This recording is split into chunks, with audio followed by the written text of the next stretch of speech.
are fairly new members, say less than 18 months with the club? How many of you are longer-term members, say over 18 months? I think that covers everybody.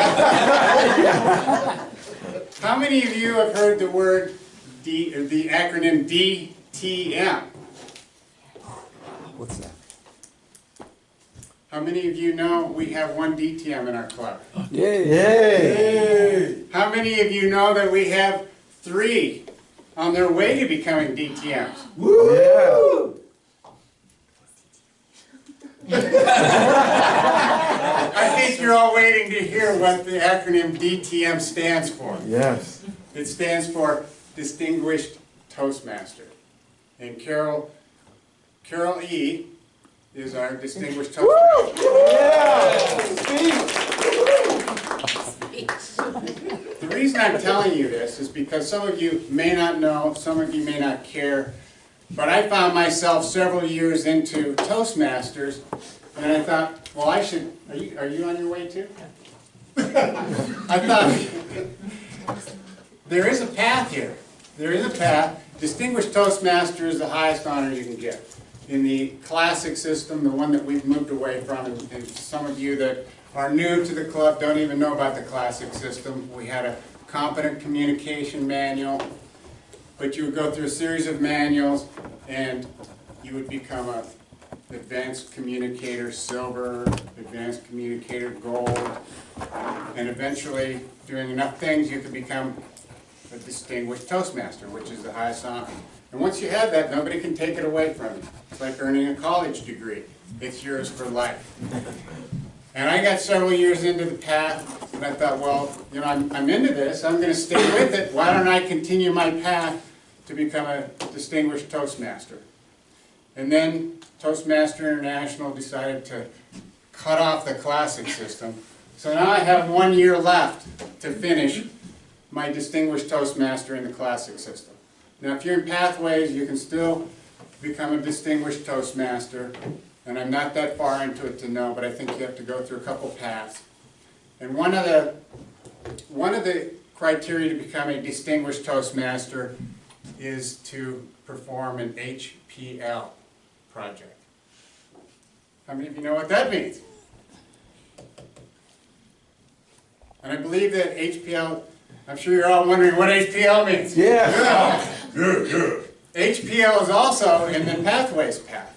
So I'm glad that I can introduce you to the acronym HPL, which stands for High Performance Leadership. And I want to tell you my vision for my HPL project.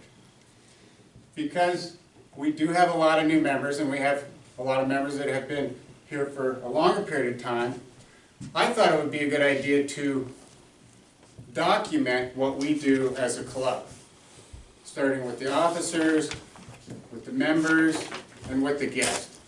As you, maybe you didn't think about it, but guests have a role. The role of the guest is to become a member. Yeah. And so that's everybody else's role to help that member, the guest, become a member. So what I'd like to do in my high performance leadership project is to document what the officers do, get input from them. And it's not me that's going to be doing this. I'm just leading the project, so I'm looking for help from a variety of people. I have selected my team, and I've talked to my team. Julie's on the team. Mary T is on the team. Woo, Mary T! A zestful Mary T. Hay's on the team, and Greg is on the team. And they will all get a book once we sit down and have a meeting. And so they've signed up for a little bit. The first part that I do is get people to get the team together and discuss how we want to proceed and document this. So I don't have a clear vision other than getting my team together and getting the information from the officers. Maybe you don't know it, but we do have 7 officers in the club. How many of you knew we had 7 officers? Woo! Raise your hand if you're an officer. Espen got me on that one. And the officers, we're going to have a Toastmaster Leadership Institute this weekend. So for people that are new to the officer role, they'll go and learn about what their officer role is. But in every club, I'm sure, some of the roles of the officers sort of mix over each other. We also have two special positions. We have our mentor leader, Carol. Yes, Carol. And we have our technical support, Hey. Yay!